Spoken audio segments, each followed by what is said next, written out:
bem-vindos ao Entralizando por Aí. Meu nome é Milena Faneco e estou falando diretamente de Ribeirão Preto, aqui do RH4B Experience. Estou aqui com o Felipe Galbis. O Felipe, gente, é o dono disso tudo, é o grande realizador desse grande evento que conecta conhecimento, pessoas e futuro, né, Felipe? Exatamente. O Felipe é gerente de pessoas e cultura na Alcance. Como eu disse, o grande idealizador da RH4B Experience, é top voice em recursos humanos, não é pouca coisa não, no LinkedIn. Tem mais de 10 anos de experiência em RH e desenvolvimento organizacional.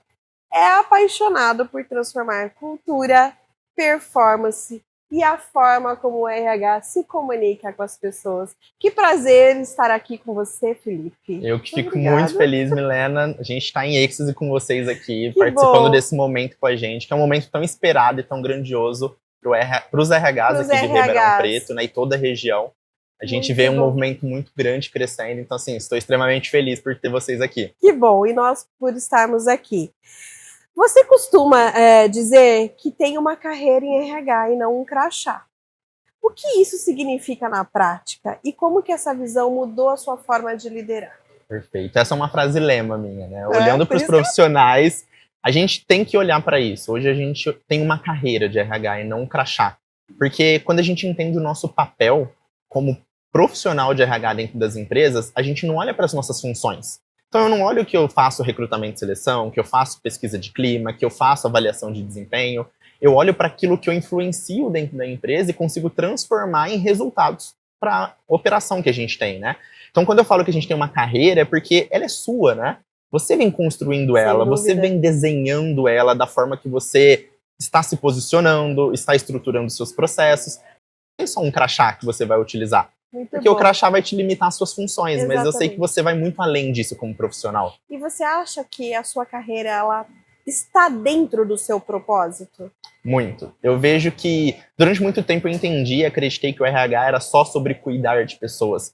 Mas quando eu pude entender que realmente esse olhar do RH para dentro do negócio, né, de falar sobre business, de falar sobre modelos de negócio, de planejamento estratégico, e o RH está inserido nisso, demonstra cada vez mais que a minha carreira ela vem sendo construída naquilo que eu tenho como propósito, que é transformar as pessoas para que elas atinjam o seu máximo potencial e isso gere resultados para as empresas. Que propósito bonito, né? Sim. Transformar a vida das pessoas. Exatamente. Assim. Olhando para o futuro, né? Qual deve ser o papel do RH além das operações, além dos processos burocráticos? Eu vejo muito que o RH ele precisa se posicionar com uma visão estratégica dentro da empresa. Então, o futuro, né, e é até ruim isso, porque eu vejo muitos profissionais de RH que vêm crescendo na carreira que não vieram da área de RH. Então, era da área de planejamento, de engenharia, de qualidade, e aí eles vêm tomando o lugar do RH. Por quê? Porque o futuro do RH é ter essa visão estratégica do negócio. É conseguir olhar para a ação dele. Ok, eu vou fazer recrutamento e seleção. O que isso interfere no marketing? O que isso interfere na operação? O que isso interfere no financeiro da empresa? Porque é entender toda a cadeia. A cadeia, né? É a visão sistêmica da empresa, né? A empresa é um órgão vivo, né? Sem dúvida. Então, a todo momento é mudanças de processos, de pessoas, de gestão. E se o RH ele se limita a olhar somente para as atividades dele, sem sincronizar isso com as áreas, ele vai acabar falhando ou ele vai acabar sendo um RH que só vai tirar pedidos, né, vamos dizer. Exatamente. Não, e de fato, estar com o negócio, olhar para as estratégias, sentar no board, discutir junto, é garantir a pessoa certa, fazendo a coisa certa, na posição certa, no momento certo. Perfeitamente. Então, quando o RH ele começa a sentar nessas mesas de decisões, as empresas também começam a entender que não é mais só o crachá, não é as funções dele, mas o que ele está podendo contribuir através do papel do RH dentro da empresa. Muito bom. E como equilibrar performance, cultura e bem-estar em tempos de transformação? E não é só uma simples transformação, não. É essa transformação aqui, ó, aceleradíssima que a gente está vivendo. Nesse turbilhão de coisas. A gente mal tem tempo de assimilar uma coisa, já vem outra. Exatamente. Eu vejo que a gente precisa começar a entender e que o RH ele vai ser um proporcionador disso dentro das empresas. Muito bom. Porque o RH ele está tendo a visão do candidato que está vindo de fora e ele está tendo a visão do candidato que já está lá dentro. do colaborador que já está lá dentro. E ele precisa sempre olhar muito para essa união, para esse match ser muito bem visto dentro da empresa. Porque se a gente está falando de aceleração, mas ao mesmo tempo eu quero performance, será que o candidato que eu estou trazendo vai dar match com isso que eu estou construindo lá dentro? Quando eu olho para a minha comunicação interna, quando eu olho para o nosso desenvolvimento como um todo, cultura, tá casando? Ou esse colaborador que eu estou trazendo, ele vai fazer uma revolução lá dentro. A empresa está preparada para isso? Isso acontece muito. As empresas pedem muita mudança e daí quando o colaborador, o agente da transformação chega, a empresa recua e não está preparada para essa mudança. Exatamente. Então, quando você fala muito de linkar tudo isso, performance, resultados, trabalhar tudo isso com a visão que a gente tem da aceleração desses resultados, a gente precisa tomar um cuidado muito grande, né? Em como o RH está olhando para essas estratégias. Por isso que eu falo que a visão estratégica, essa visão sistêmica é tão importante. Porque se o marketing está focado lá no branding, ações para trazer e captar novos clientes, para levar esses leads para o vendas vender, e o RH está olhando para isso? Será que os colaboradores que ele está posicionando, as ações que ele está tendo ali dentro, de comunicação, de cultura, de clima, tá conversando com esse movimento que está acontecendo? Né? Exatamente. Ô Felipe, você traz a questão da visão sistêmica como uma skill, uma habilidade importante. Quais outras habilidades você destacaria para que vão fornecer não, mas impactar de fato um profissional de sucesso? Eu vejo muito uma comunicação clara, que isso vem se perdendo muito do tempo e é algo que eu prezo muito, principalmente nos meus programas de mentoria, é o posicionamento desse profissional. Ele precisa saber se posicionar. E quando eu falo de posicionamento, eu estou trazendo duas vertentes ali dentro. Comunicação, então ele precisa saber se comunicar e no momento certo, na forma correta, e a outra, o entendimento sobre perfis das pessoas. Porque se eu me comunico de uma forma com uma pessoa que não entende daquela forma, eu não vou estar tendo uma comunicação estratégica. Então, quando eu olho para esse posicionamento, eu preciso entender de fato, né? Como que eu devo tratar esse colaborador, ou como que eu devo levar essa pauta para o meu diretor? E aí, como eu vou utilizar da comunicação a favor disso? E saber se posicionar. Muito bom. Agora, você trouxe comunicação em vários momentos da sua fala, né? É indiscutível que a comunicação, ela é essencial para o sucesso, né? É um fator crítico de sucesso para o negócio. Mas por que ela falha tanto? Eu acredito que as pessoas se preocupam muito, Milena, com o que ela fala, mas não com o que o outro ouve. Eu acho que essa é a maior preocupação. Nossa, eu vou falar. Não, eu passei para você, eu te contei, eu passei o problema, mas elas não têm essa preocupação, né, que é o maior gap que tem do como o outro está ouvindo. E a principal coisa, eles não entendem muito qual é o canal melhor a ser utilizado para aquela pessoa. Tem pessoas que você precisa ligar, tem pessoas que só uma mensagem escrita vai resolver, é um e-mail, é uma reunião. Quantas reuniões a gente poderia ter resolvido no e-mail? Passo zero, conhecer seu público. Exatamente. Então eu vejo que as pessoas estão falhando muito nisso ainda, olhando só para elas. Por isso que a comunicação, eu vejo que ela tem um gap muito grande de falhas. Porque as pessoas não estão preocupadas no que o outro está ouvindo, no que o outro está entendendo. É simplesmente assim, eu te passei, Milena, agora como que você vai fazer? Passou, não importa como ela foi construída, qual é o formato, se eu entendi, se eu não entendi, se era pra mim, se não era pra mim. Exatamente. Porque se alguém vier me perguntar, eu falo assim, não, mas eu falei pra Milena. Agora, se ela não entendeu, ou se ela não fez nada é problema com isso, dela. É problema dela. Então, acho que essa questão do profissional, ele se preocupar com a cadeia completa é muito importante. Não é que eu vou ter que ir lá e fazer o trabalho no seu lugar, mas eu me preocupar com o que eu estou passando. Sim. Porque se eu quero uma sequência do meu trabalho, eu preciso que a pessoa entenda até onde eu construí, aonde eu quero que ela chegue também, né? Até porque você precisa que ela olhe para a mesma direção que você. Exatamente. O propósito da empresa é um só. É sempre um só. Muito bom. Agora, vamos falar de evento, vamos falar de RH 4B Experience. Filhinho nasceu. Pois é, o filho nasceu. Nasceu com força, né? Nasceu com tudo.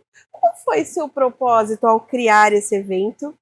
É uma pergunta. Segunda, como que você faz a curadoria de temas e de convidados para que o impacto dele, né, seja de fato transformador e vá ao encontro do seu propósito? Perfeito. Então, a ideia surgiu realmente, como eu faço muita mentoria com profissionais de RH, né, tenho o meu ecossistema ali dessa formação, eu vejo muito essa necessidade de falar sobre negócios para RH. Então, RH for B o for B é para business, né? For business, porque a gente precisa olhar para o RH como essa visão de negócio, que é o que a gente veio conversando até agora. E aí, eu sempre gostei de eventos, né? Sempre fiz eventos menores, mais intimistas.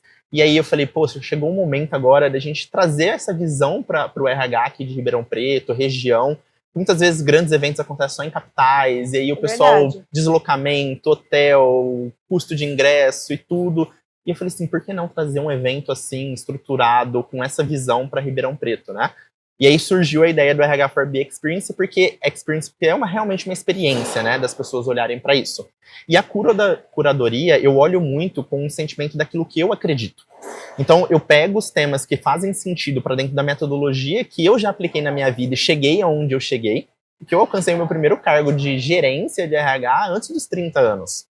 Então, assim, eu criei algo que realmente eu já validei com outras pessoas, com mentorados, e validei na minha própria vida. E você sabe que funciona. E eu sei que funciona. Então, eu pego muito dessas metodologias, que é trabalhar posicionamento, processos, estratégias, gestão, e eu pego pessoas que eu sei que têm similaridade com isso, né? Que traz essa mesma visão dentro dos aspectos de liderança, que é o nosso principal apoio ali dentro do RH, transformação digital, que está dentro da estratégia, no modelo de gestão, né? Marca pessoal e brand pessoal, que a gente está falando ali sobre posicionamento que eu trouxe, exato. né? E a comunicação a estratégica, né? A comunicação assertiva, que engloba tudo isso. Porque se você não souber se comunicar, você pode ser o melhor profissional do mundo, que tem maior conhecimento do mundo. Se você não saber expor isso para as pessoas, ninguém vai saber. Muito bom, muito bom. Agora, vamos falar do Felipe, né? O reconhecimento como top voice em RH traz muito mais visibilidade, a gente sabe disso, né? Mas sempre que traz mais visibilidade, traz mais o quê? Responsabilidade, né? Você é um grande influenciador de pessoas. Né? O que você fala, se o outro entender, né? Você muda a vida de alguém, você transforma, você impacta diretamente a vida de alguém. Como que você lida com essa influência? E quais temas você sente que precisa avançar, amplificar, ganhar corpo, sabe? Eu sei que o RH for B é uma forma de você amplificar tudo isso que você trouxe, né? Mas fala um pouquinho pra gente da questão influência, Felipe. Ao mesmo tempo que dá uma alegria muito grande, dá um medo muito grande também, né? Esse peso de realmente você falar, poxa, você é reconhecido por aquilo que você fala, por aquilo que você expõe, pelas suas ideias. E a gente sabe que nem sempre todo mundo vai concordar ou ser apoiador daquilo que você fala, e tá tudo bem. Eu gosto muito dessas discussões saudáveis, porque me faz crescer como profissional também, como pessoa, e também me traz uma visão diferente que talvez não esteja vendo, traz um viés que a gente não tinha pensado. Exatamente. E não adianta falar que a gente não tem vieses, porque a gente tem vieses, com certeza, sim, né? A todo momento, e isso, quando eu falo sobre esse profissional que se preocupa com o outro, é deixar realmente esse julgamento, esses vieses caírem, para que você realmente seja genuíno nessa troca, né? E eu vejo que o que mais eu gosto dentro de toda essa influência, Milena, é a questão do network que eu construo. Eu falo que isso não paga nada, porque hoje pessoas que estão aqui, que vieram de Londres por conta de network feito, através dos palestrantes que estão, né, de vocês estarem aqui, são tudo redes de contato que a gente vai construindo. Então, eu vejo que o que eu acho que o tema que tem que avançar para essa influência, para tudo isso, é falar de network, é falar dessas conexões. E aí que as pessoas pecam muito, porque elas acham que network é eu te adicionar no LinkedIn, no Instagram. Tem que ter estratégia por trás do network. Eu posso adicionar uma outra palavrinha? Claro. Netwaving. Muito, muito necessário. Porque o network, ele é a conexão. Mas o netwaving, ele vai além. É a sequência disso, é a sequência, né? É o aprofundamento, É o aprofundamento, é você usar a sua rede para beneficiar o outro, para ajudar o outro, né? Sim. Isso é muito bom. É muito bom. E quando a gente faz isso de forma genuína, que foi o que eu trouxe, né? Nessa construção do Netwave, principalmente de, poxa, eu posso te ajudar nesse caso. Isso. E no momento que eu precisar, eu sei que você vai me ajudar. Mas não aquele network ou netwave entrando ali no aprofundamento, tipo, eu só vou falar com aquela pessoa que eu precisar dela. Não. Mas a hora que alguém pede lá, alguém sabe sobre isso? Eu sei, mas eu não tô afim de falar. Eu não tô afim de indicar, eu não tô afim de indicar, eu não tô... E isso desconstrói muita coisa, porque as pessoas vão lembrar de você sempre como, não um network ou dentro do Netwave, mas como um sanguessuga. Você só tá ali no momento que te convém, né? É verdade. E eu acho que isso é algo que a gente precisa disseminar, principalmente para profissionais de RH, né? Quando a gente faz trocas dentro de RH e quando a gente olha para bench, Os profissionais de RH têm um receio muito grande por confidencialidade, a gente entende. É que muitas vezes a gente não está trocando, a Milena é boa, a Milena é ruim. Não, a gente está falando de gestão, a gente está falando de modelos de negócio, a gente está falando de análises. E isso pode ser trocado entre as pessoas. Poxa, aqui eu analiso trimestralmente. Faz mais sentido para mim. Por quê? Sim. Isso. Eu não estou Exatamente. abrindo sobre a minha empresa. Não. Eu estou falando do modelo que eu olho, porque faz sentido. Faz sentido, né? Embora as pessoas, né, Felipe, muitas vezes elas buscam modelos prontos, né? Exatamente. E elas se esquecem que cada empresa tem uma cultura, tem um perfil de público, tem um negócio diferente. Exatamente. Né? O que cabe para uma não necessariamente vai caber para outra. Com certeza. E a gente precisa entender isso. Eu falo que é muito bacana isso por essa necessidade que a gente tem de adaptações. Hoje a gente falou muito sobre no RH for B Experience, a gente não precisa reinventar a roda, mas a gente precisa entender como ela vai girar dentro do nosso negócio. Exatamente. E você falou uma coisa muito interessante, né? E tem uma outra questão. Às vezes as pessoas estão tão preocupadas em inventar a roda e acompanhar tendências que esquecem de fazer o arroz com feijão bem feito. O básico. Exatamente. E isso prejudica muito os profissionais de RH. Porque os processos deles nem estão desenhados, os fluxos ali não estão estruturados para suportar o básico. E aí ela já está pensando em trazer uma tecnologia diferente, algo astronômico ali, e aí não vai conversar. Não vai. Às vezes tem processo que não foi nem criado ainda. Exatamente. Políticas dentro da empresa. Um regulamento interno. As pessoas não têm um regulamento interno, que é o padrão, é o base, para você sair destrinchando qualquer subsistema dentro do RH. Vamos olhar para arroz e feijão também, né? Muito importante. Não que não seja necessário olhar para buscar soluções. Né? Buscar soluções. Mas vamos fazer o que está aqui bem feito. Com certeza. Muito bom. E um cenário em que muitas organizações ainda veem o RH como área de suporte, como que a gente pode consolidar o papel do RH como um motor estratégico mesmo, né? A gente está aqui falando de RH estratégico, acabamos de sair do CONAR, onde se falou muito de RH estratégico e outros grandes eventos, mas o que impede as organizações de avançarem para o RH estratégico, sabe? Às vezes a gente vê, todo mundo sabe o que é, todo mundo sabe o que precisa ser feito. Por que não é feito? Eu vejo que muitas vezes as pessoas, e principalmente os RHs, olhando para esses cenários, eles acabam se limitando a isso pela própria questão de não conseguir traduzir essa conexão das ações do RH com o objetivo do negócio. Então, muitas vezes, o RH ele sabe que a empresa quer aumentar em X% o faturamento da empresa. O RH ele se limita a falar, se ele quer aumentar em X%, eu vou contratar mais gente para isso, então eu preciso contratar mais vendedor.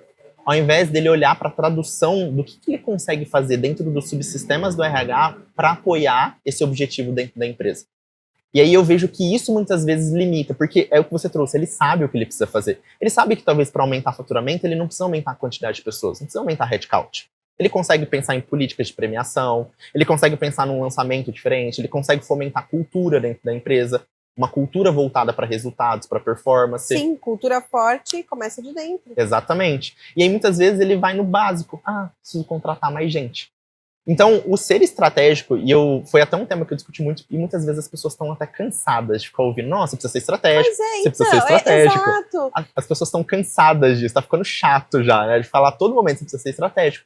Mas o quê? E eu vejo muito que é isso, tá, Milena? É essa conexão do que eu tenho dentro do RH, né, nos meus produtos ali dentro do RH, porque eu falo muito que a gente tem produtos dentro do RH, porque o recrutamento e seleção, ele não é do RH. Não. A gente é um produto que ele é oferecido para o nosso cliente interno. Sim. Então, a gente pegar esses produtos dentro do RH e conseguir conectar as estratégias do negócio. Então, eu acho que essa virada de chave, que é o que eu quero trazer, né, hoje para o evento, e é o meu maior propósito de luta, de bandeira levantada ali para o RH, é fazer essa conexão, né? Por isso que eu falo muito sobre RH estratégico e business. Porque se eu não falo de negócios, eu não falo de RH. Aí eu vou falar só contratação, eu falo de subsistemas separados ali. Ô Felipe, uma provocação, e daí Claro. É botar fogo no parquinho Vamos mesmo, lá. Tá? Adorei isso que você trouxe.